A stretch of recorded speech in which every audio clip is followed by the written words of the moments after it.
This episode is proudly supported by OpenTable. Nearly 1/3 of diners are booking same day.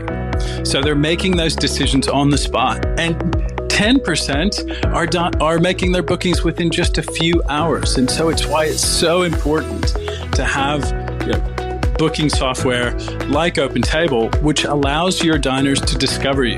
And so when restaurants are on platforms like OpenTable, they're much more likely to be discovered. We help diners to connect to restaurants. Ultimately, having technology, using technology, helps you to reattach to those diners.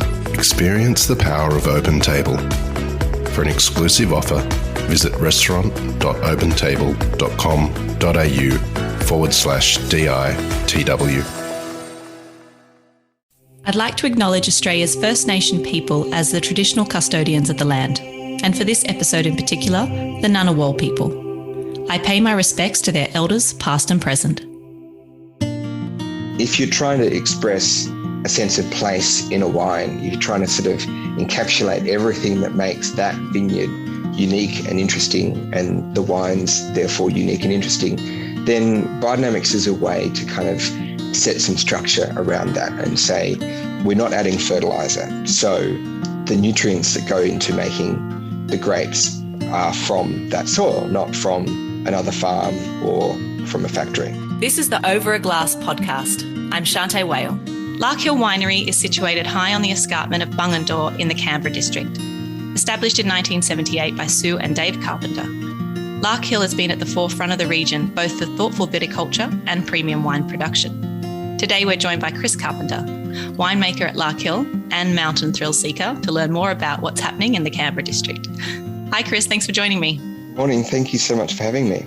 Oh, I appreciate the time. I heard that you're quite busy in the winery at the moment, so I appreciate you taking a second away. Look, it's a lovely kind of point in the winemaking calendar in that we're getting some wines out of barrel, doing a spring racking and getting some things ready for bottling. So there's a sort of a busy stop kind of aspect to this point of winemaking. We're frantic for a couple of days emptying barrels, and then the wines need to rest and settle, and then we rack and return and busy again.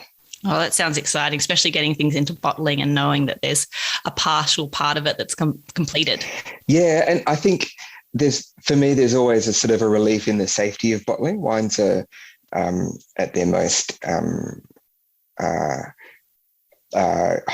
fragile in that sort of run up towards bottling through the end of maturation and filtration and sort of preparing them to go into bottle. And then once they're in bottle, you can sort of take a deep breath and at that point, it's out of your hands anyway. So it's a nice feeling.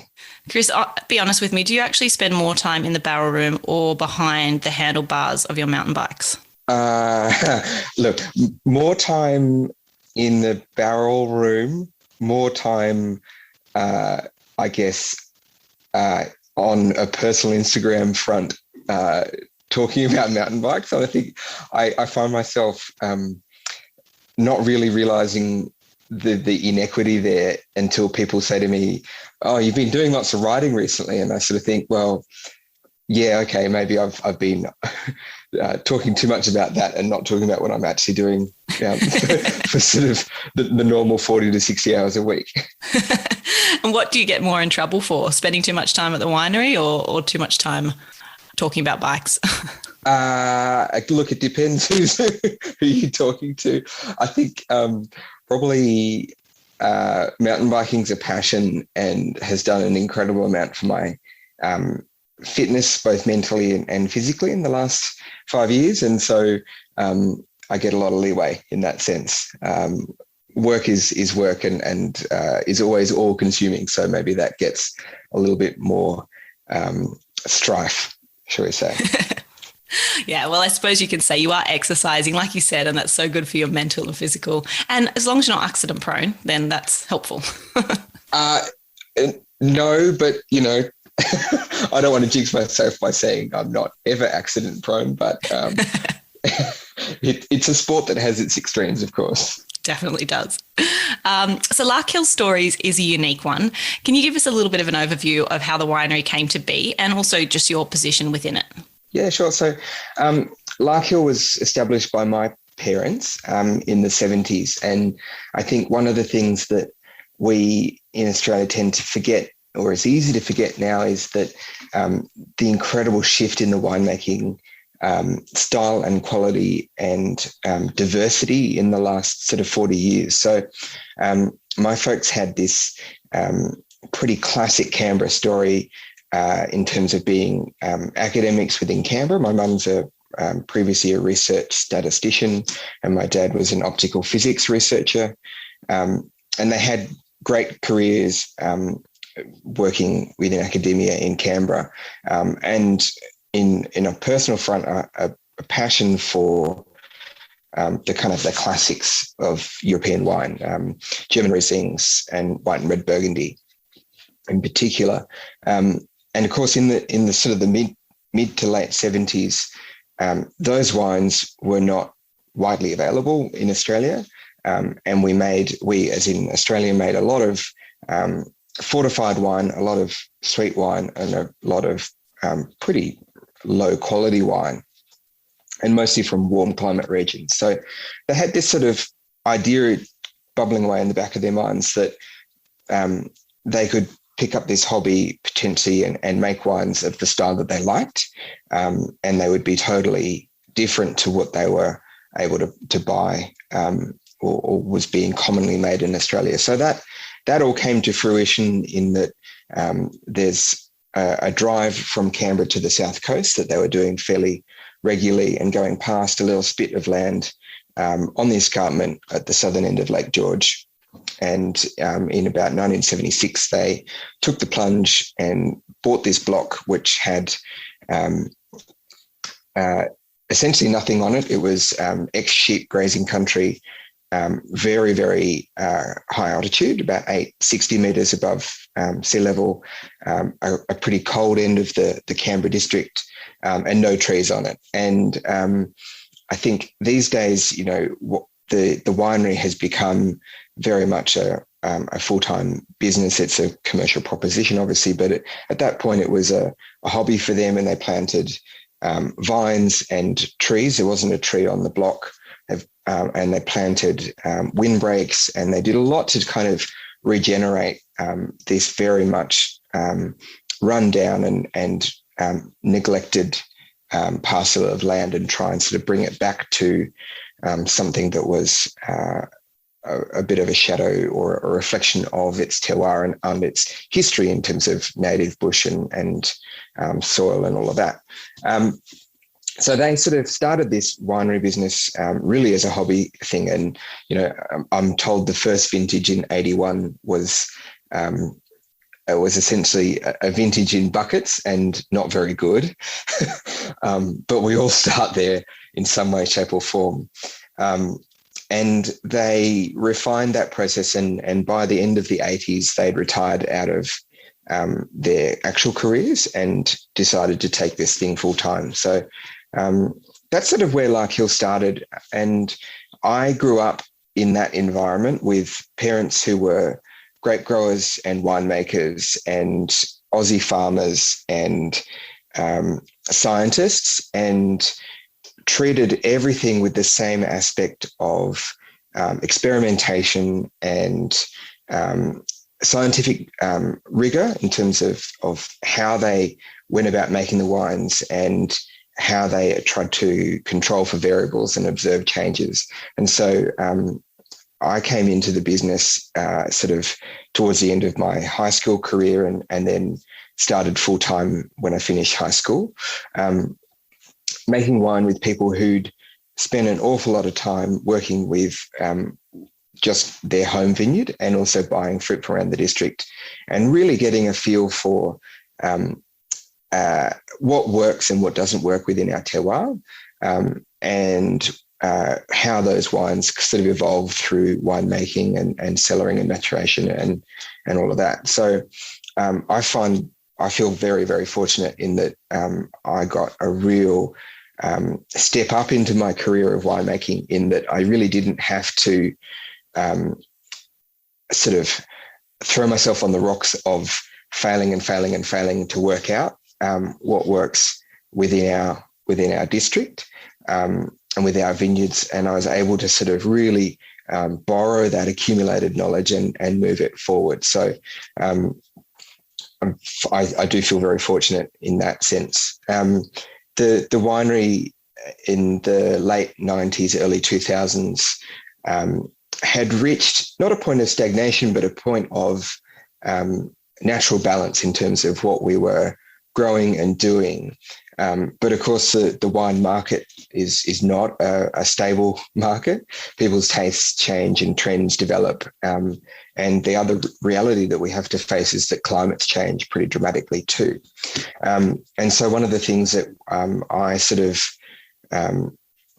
really pushed for and we moved forward was initially a move to formalise the sort of the sustainable agriculture concept that they'd had from the start into certified organic farming, and then start looking at alternate varieties, or alternate is the sort of the air quotes term for varieties that sit without the norm of what is grown. And most of those varieties that sit within the norm in Australia are Franco-derived varieties because of essentially how Australian viticulture was started in the 1830s with some of the introductions with James Busby. So a lot of those varieties that we were growing Riesling and Chardonnay and Pinot, fabulous varieties, but in 2000 to 2005, selling Chardonnay became significantly more difficult.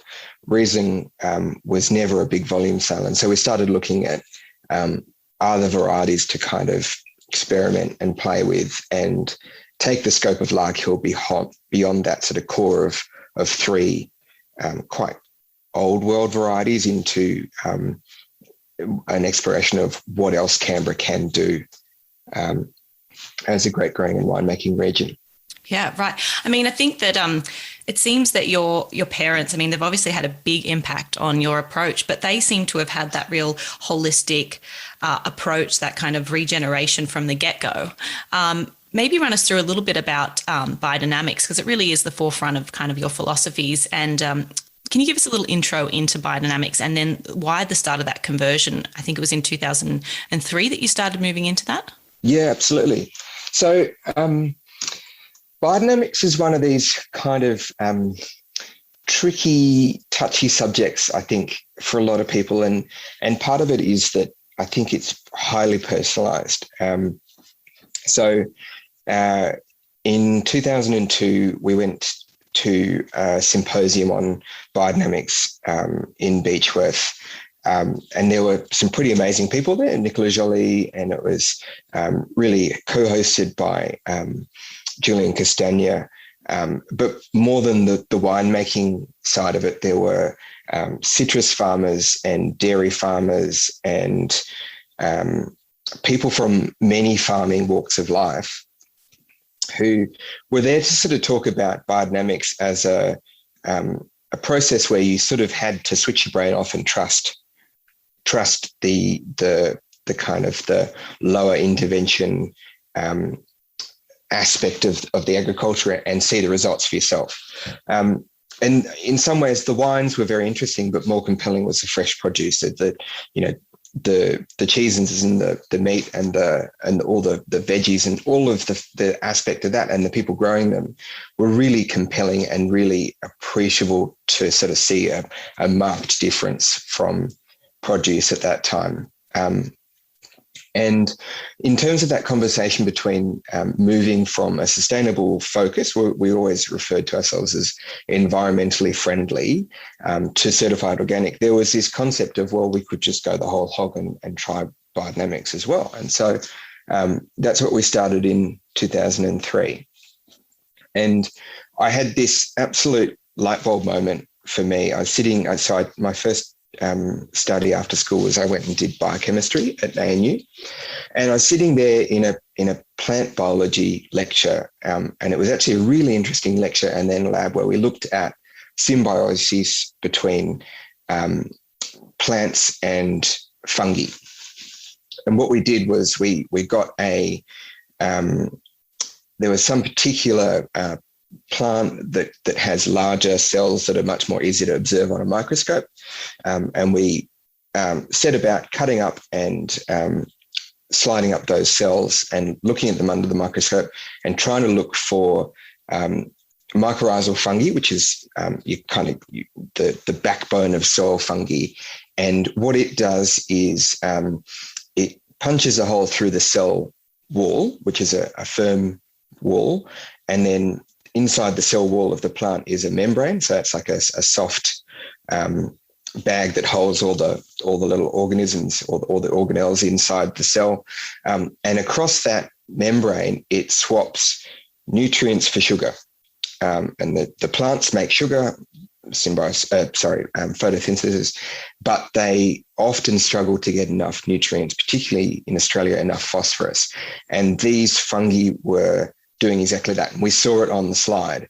And about 2 days before that, I'd been reading an interpretation of Steiner's work with regards to Prep 500, which is the preparation that basically adds back in mycorrhizal fungi to soil.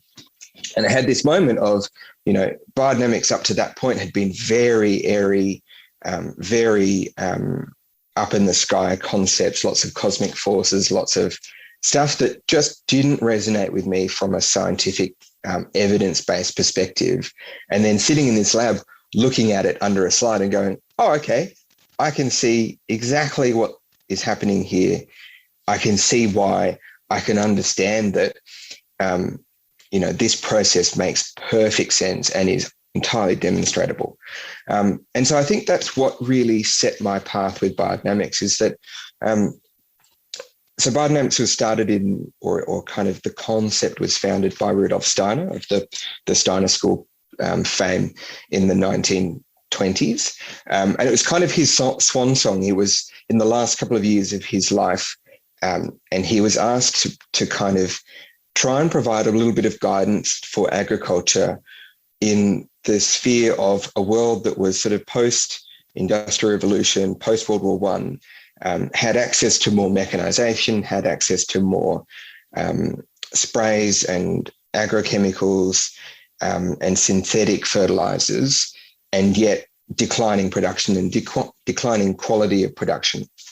And so Steiner kind of had a philosophical background, and he took that and what he could glean from older agricultural practices and put together a bunch of lectures that he referred to, grouped together as biodynamics. And a lot of those wrap up really, really great knowledge that's just been distilled down from generations of farming. Things like fallowing, things like compost, things like manure usage and how manure needs to be treated before and compost needs to be treated before it's returned to the soil, so that you don't have issues with weed reinfestation, things like that. Basic stuff, like really basic farming ideals. And then between you and me, Steiner filled in all the gaps that weren't understood. And don't forget, this is more than 100 years ago. Filled in all the gaps that he didn't understand with philosophy. And so this is, I believe, where we get cosmic forces and the ideas around sort of crystalline memories and so on and things like that. And I think in a modern context, 100 years later, all the stuff, the farming knowledge that had been distilled stands up. Fungi still do their thing, and even though we can now observe and understand them, the basis of how they do their thing is exactly the same. And so those concepts flow through and are really easy to apply and observe in modern grape growing.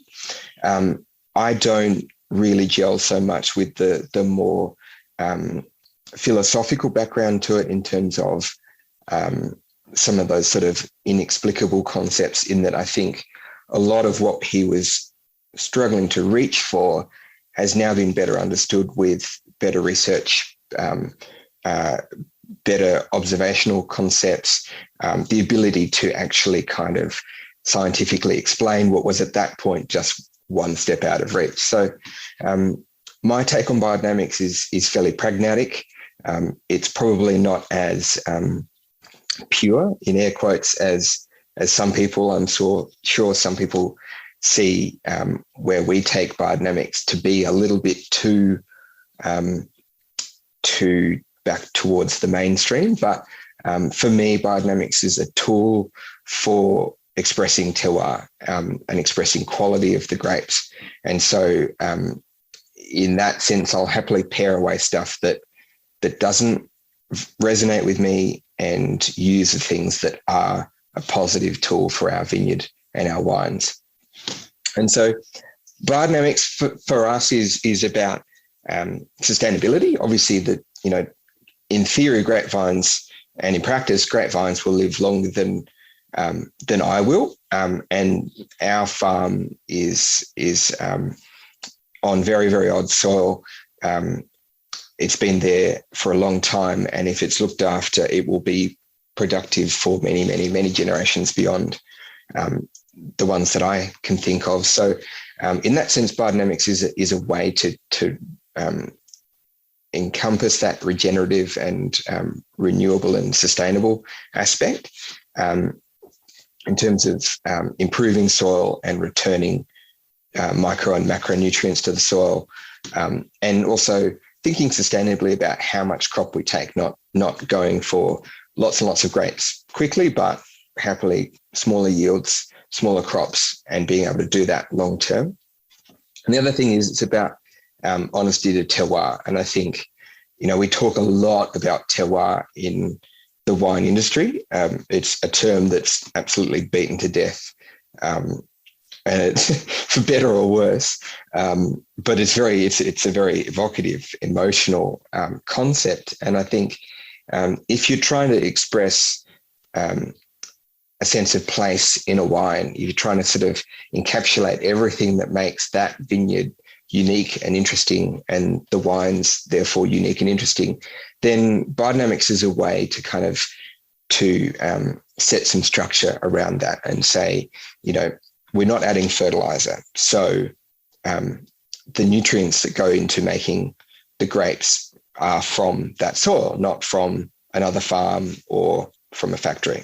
And we're not using yeast that's cultured in a lab to create a particular spectrum of aromas. We're making yeast that has evolved in that vineyard. So that yeast becomes then a reflection of its place.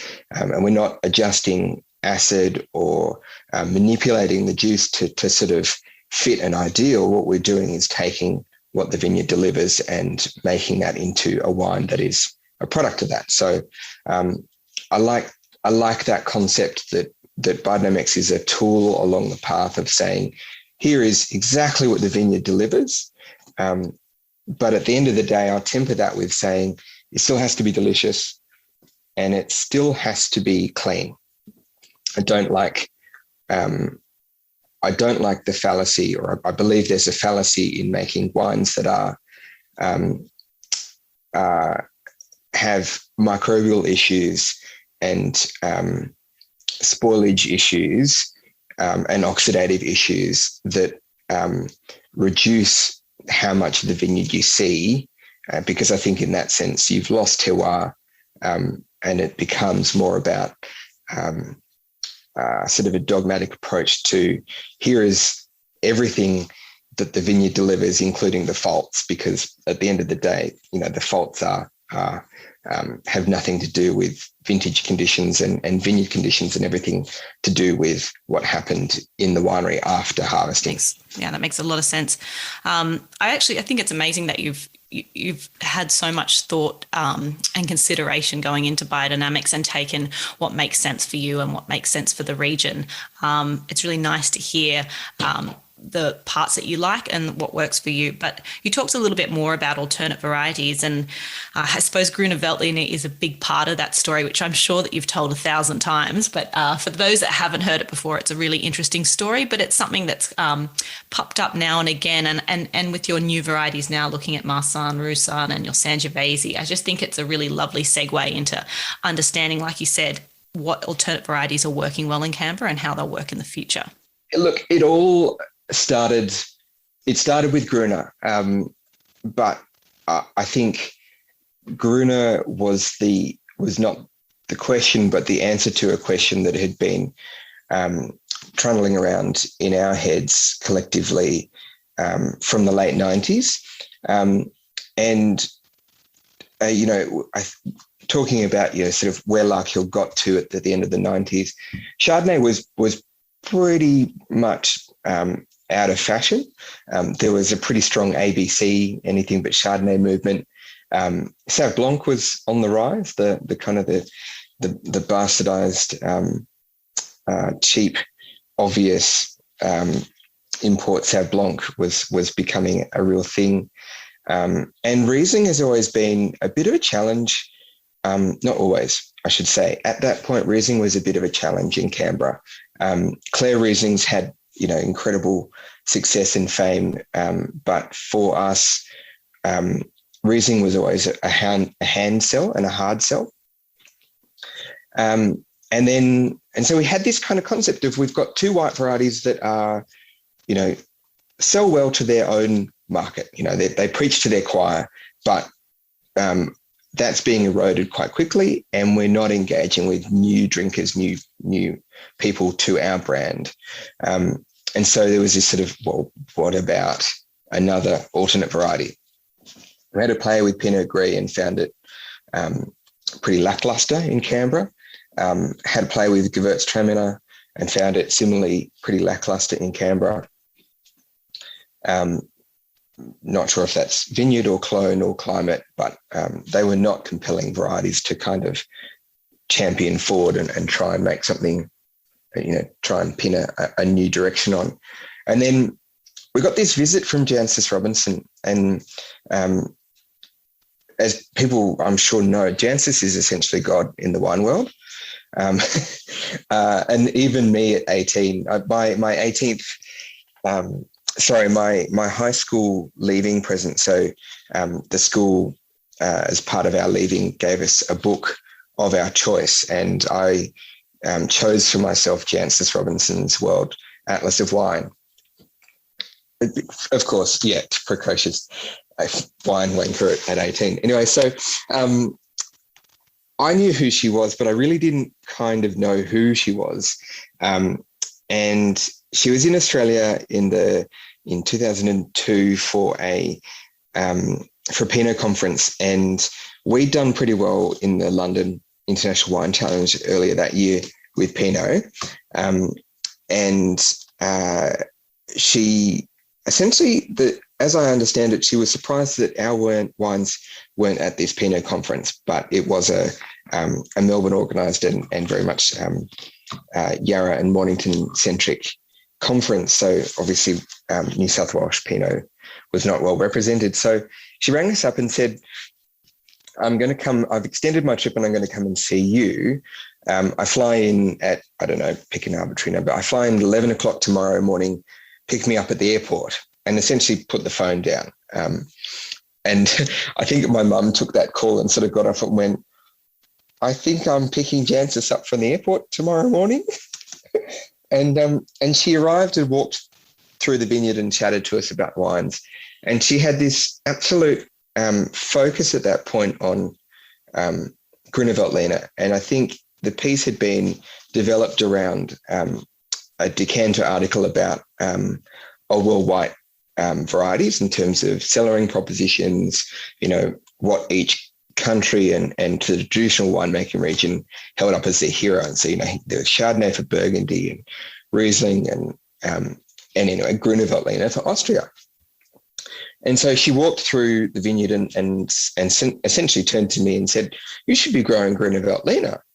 And I said, probably unwisely, smartly, I haven't even heard of Grüne. And she said, well, you should fix that. And so I did. And honestly, it led me to an absolute dead end. There was no commercially grown Grüne in Australia in 2002. There was no commercially grown vines in nurseries in terms of trying to buy planting material. And what was coming into Australia in terms of imports was pretty limited. But one of the wineries that came to that biodynamic symposium was Domaine Nikolai Hoff.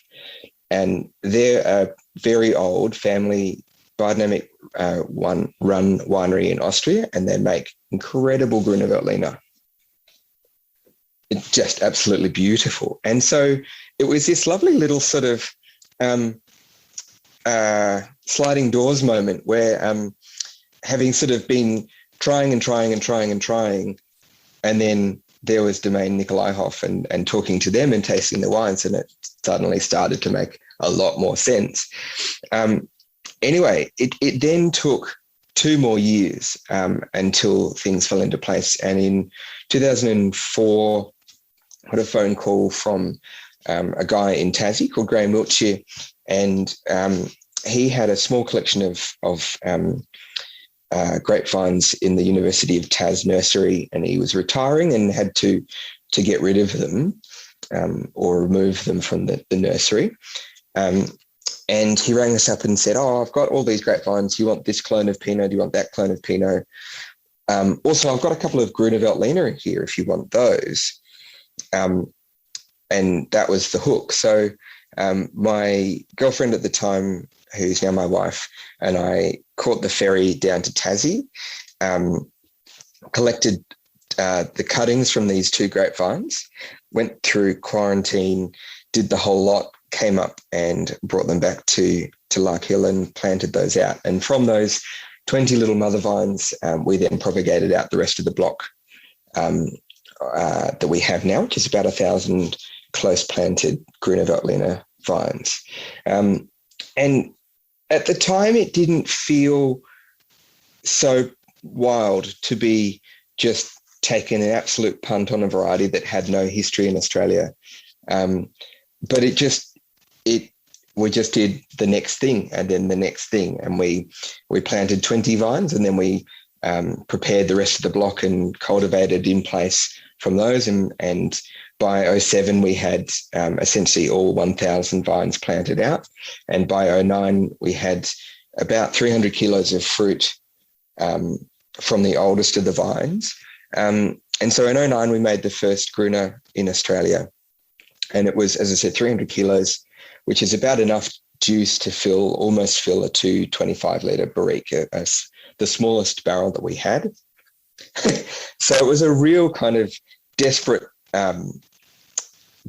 Hail Mary shot to try and get enough wine to make it in a way that was accessible commercially, in a way that we could sort of actually see the quality of the wine without losing it to oxidation or having to compromise on winemaking style because of the small quantity.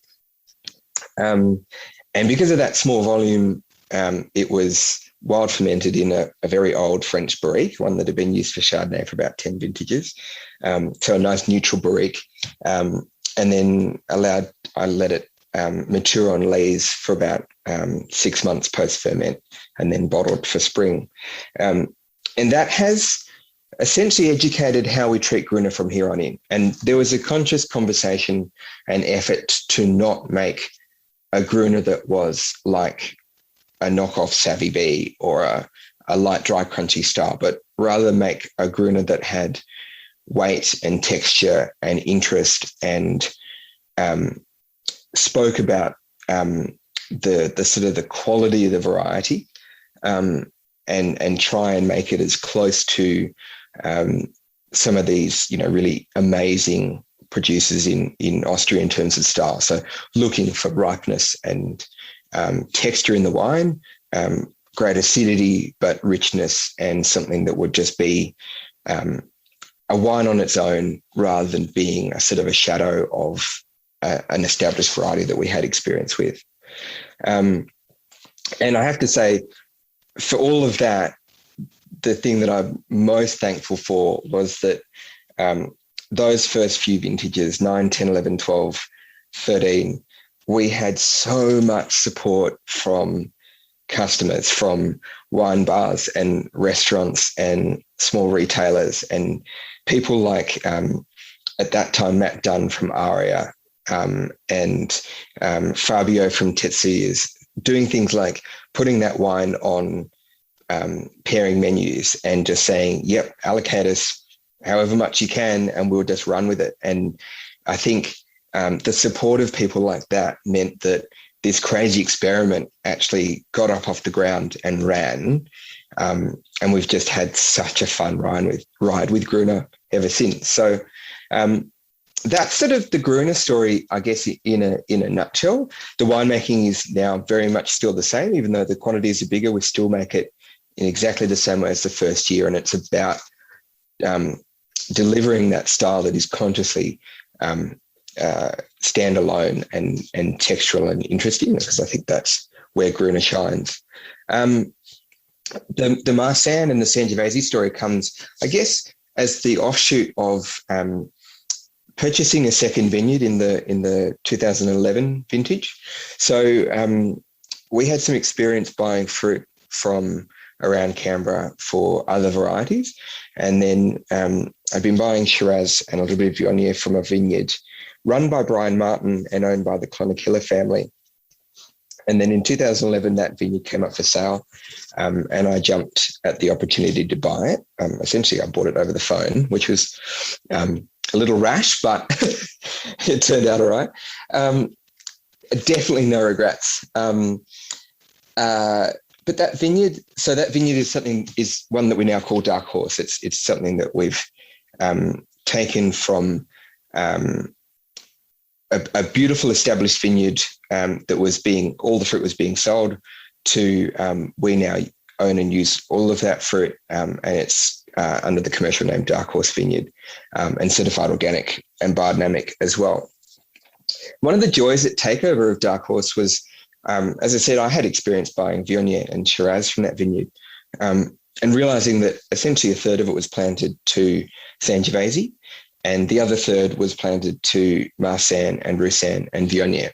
And I had zero experience with those varieties on their own, limited experience in drinking and limited and zero experience in winemaking. So Sangiovese has been a variety that has absolutely guided me, taken me by the hand and told me to sit down and sit back and it will do its thing. And it's an incredible variety in that sense, because perhaps a little bit like Pinot, the full story, it has plenty of tannin and it has acid retention.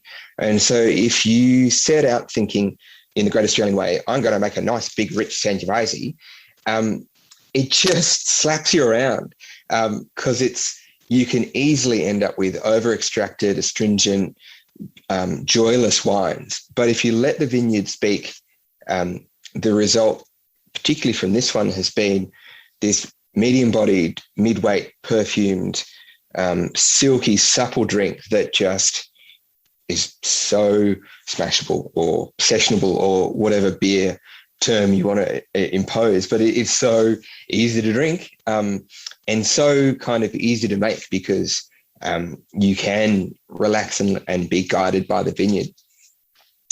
Marsanne and Roussanne have been much more challenging. They're varieties that don't have a strong place within the Australian palate. I think people aren't nearly as familiar with them. And particularly Roussanne has always struggled in that site. And so this year, actually, we've been removing some of the Roussanne and some of the Viognier, the sort of the lower quality clones in that vineyard, and leaving the core of the best performance. And we're replacing them with 3 new varieties to us, and a couple of them are new to Australia. So we've got Teroldego, which is a red variety from the Alto Adige, the northern kind of Austrian Alps area of Italy. And that red variety is a real me interest. I have no idea how it's going to perform, but it's ostensibly darkly coloured. The examples I've had have been very darkly coloured. It's drought resistant. It's pretty mildew resistant. It doesn't mind hot summers. It ticks a lot of boxes for trying to think constructively about climate adaptability. And I think in an Australian context, a medium-bodied but dark-coloured red, a real juicy, delicious, uncomplicated red has a real place, and something that we can't do with Pinot or Sangiovese. so that appeals. And we're planting 2 whites, Garganega, which is the majority white for Soave. I love Soave, particularly, I guess, the more modern Soaves. So that's just a real interest factor.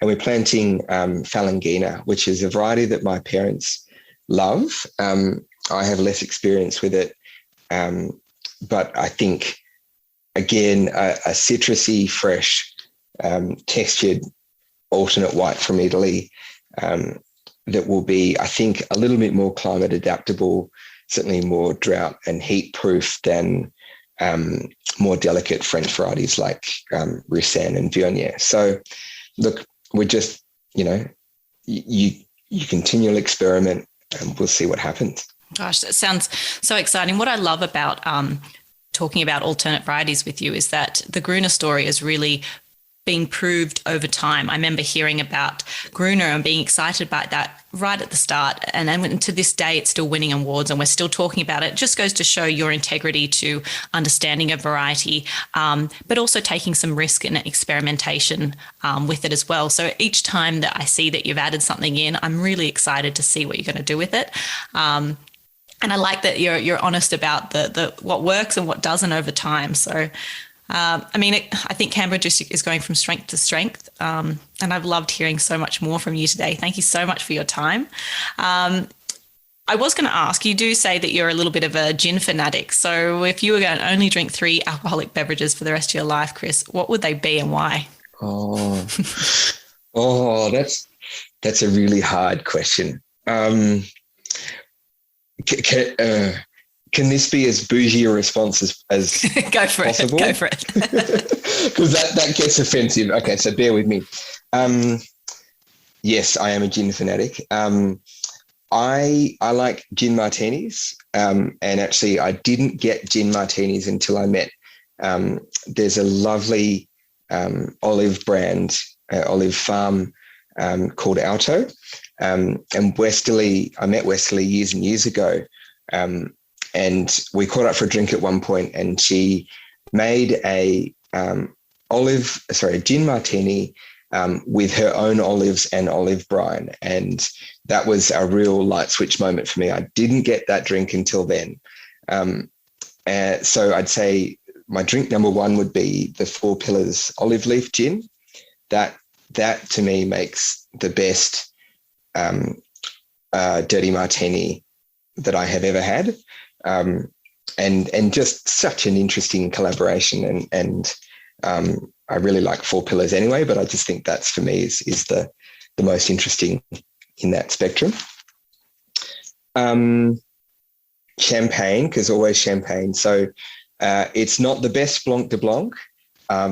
It's not the most serious. It's not the most considered, I guess, but the Ruinart Blanc de Blanc. Oh yeah, all day long. For me, yes, always. That's my desert island wine.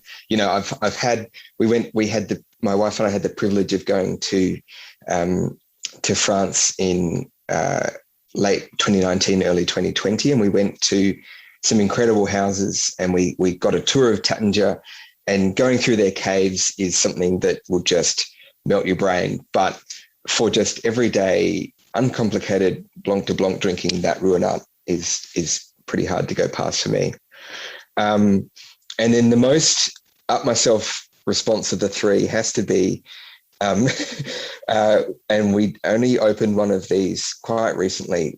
As I said, we were in Burgundy and France in late 19, and I was lucky enough to get a tour of Domaine Faverly.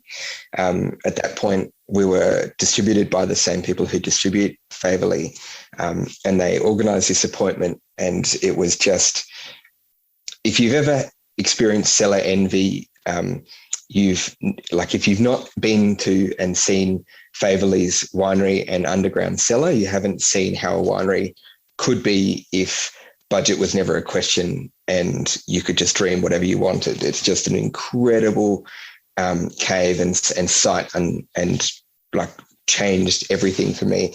And then we were given a taste of a Grand Cru out of barrel, which is the 2018 Latrutier's Chambertin, which is one of the Gevrey Chambertin Grand Crus. It's the southernmost one, so it's generally riper and richer. And I tasted that in barrel and just sort of went, oh my gosh, like I get where this wine is. This is just unbelievable. And then we had a bottle of that about 2 weeks ago, and it's just, for me, it's not a wine that you could ever drink every day. But if you're on a desert island and that was all you had to drink for Pinot, then holy smokes, it's just an incredible experience, kind of beyond.